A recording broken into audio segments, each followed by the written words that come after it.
F Zappa 2020 is upon us. A new year, a new Phish, a new man. Same old recaps, same old banging recaps.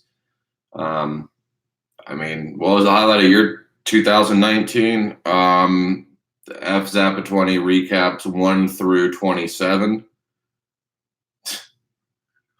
Beautiful blue collared shirt. His New Year's get up is nice to see him wearing something a little more formal than the Browns or the Gordon shirts.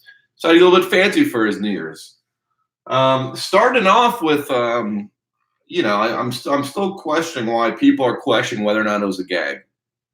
He did off the bat, said, "Hey, what was it, a gag? Or was it?"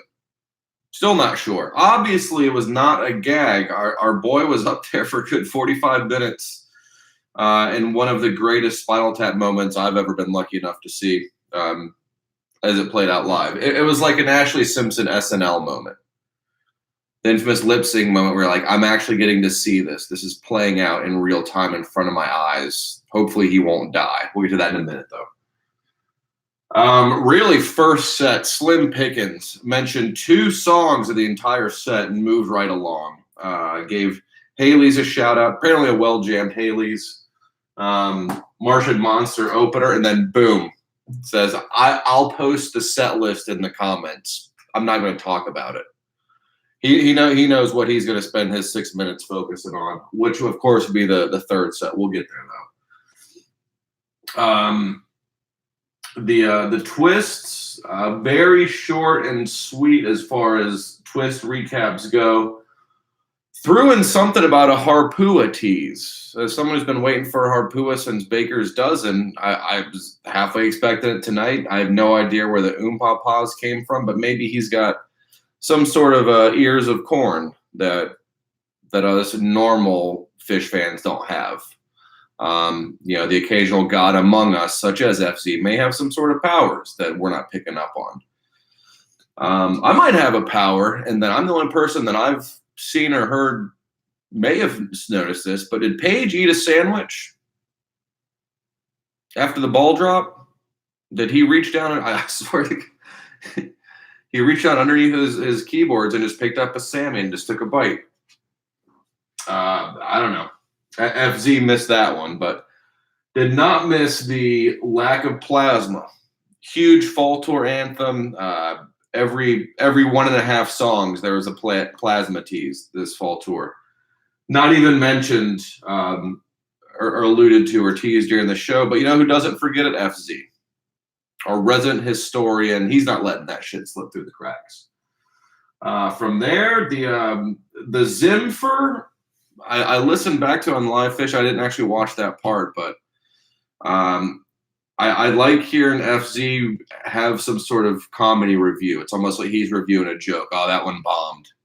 I know it's like to bomb sometimes. And to hear him speak that comedian vernacular, it's like, I want to see FZ do a set. I want to see him head down to the Dayton Laugh Lounge, and I want to see him do an open mic set. And if it bombs, great. If it doesn't bomb, great.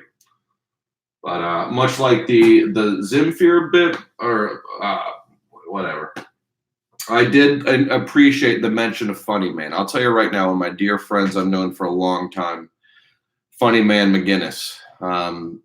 Classic Phish kid, classic Funny Man. And that kind of brought me back to some childhood nostalgia. And that was very sweet. But I also, back to the comedy bits, the idea of Trey bust that little stand-up and doing some material I thought was great, kind of like a little Andy Kaufman routine with the whole is he stuck or not. Speaking of which, not a widespread fan, but I'll tell you right now, they did what I think is one of the all-time greatest any bits or gags ever of any live show, which is an entire Andy Kaufman themed show this past Halloween. Check that out. Good Lord. Don't really like the band, but a lot of respect after what they did, especially ending a show the way they did. If you want to talk about controversial endings that get the crowd confused, check out the Tony Clifton widespread ending. Again, do not enjoy the band, but love me some pulling some Andy Kaufman pranks on a bunch of jam band kids. Also, he did exclude the Sending the Clowns, a bit of a flub. Sending the Clowns, clearly a reference to they changed the words to Sending the Clowns. Not up on his Broadway tunes. That's okay. From there, we get to the meat of the show. The meat hanging above the Shark Tank, just waiting to drop. The tray getting stuck moment. For me, that was huge. Just be able to see that play out live was beautiful and scary. But FZ seemed to enjoy it, even though he still questioned whether or not it was legit or not. At one point, he talks about Trey possibly dying, Fishman mocking Trey's death, and then Mike saying, I'll take over the band now. Okay. Gordon wants to take over the band and is okay with Trey dying in an FZ world. Again, I don't know where he comes up with these takes, but I know that he's more tapped into anything with Phish than we are. Maybe the other three have secretly wanted to kill Trey for years. Maybe there's been some attempts on Trey's life. Maybe the entire thing was actually Mike sabotaging it. And maybe the only man who actually knows this, FC 2020. Which, by the way, I think is a new I'm trying to get some rebranding for FZ. I've got the idea of him selling whiteboards, autographed whiteboards for merch. You know, sending one of these bad boys off, signed with maybe like a little doodle, maybe a little quote saying like, "Thank the love, Chomper," you know, XOXO FC20. I don't know, just thought. From there, really, I feel like he could have mentioned a little more of the standalone reprise, and the encore was, they came out and played Tweezer Reprise and then Rescue Squad, which wasn't an actual song I wanted to play, obviously, but I don't know, the standalone Tweezer Reprise, I think, was, you got to have something else to throw in there with the reprise. That wasn't mentioned, but he did give a New Year's Day boom. It was a boom 2019. It wasn't a boom. It was a more of like, I'm kicking you to the door boom. Followed it up with a boom proper towards the end. Going out on a high note in 2019 into 2020. And obviously there were some low points for FZ this year. The controversy, which I thought he worked through beautifully. A lesson in public relations management in 2019, but came back stronger than ever after questioning whether or not he would even do any more recaps.